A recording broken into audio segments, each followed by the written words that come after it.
بسم الله الرحمن الرحيم لا أقسم بهذا البلد وأنت حل بهذا البلد ووالد وما ولد لقد خلقنا الإنسان في كبد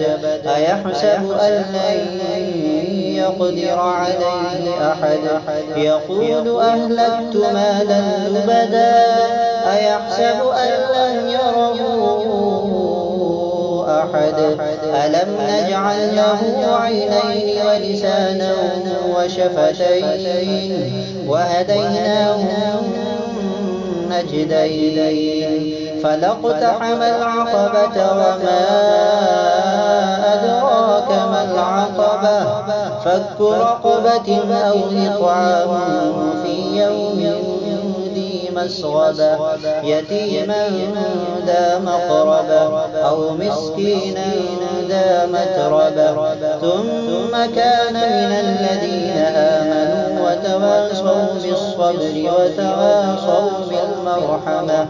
أولئك أصحاب الميمنة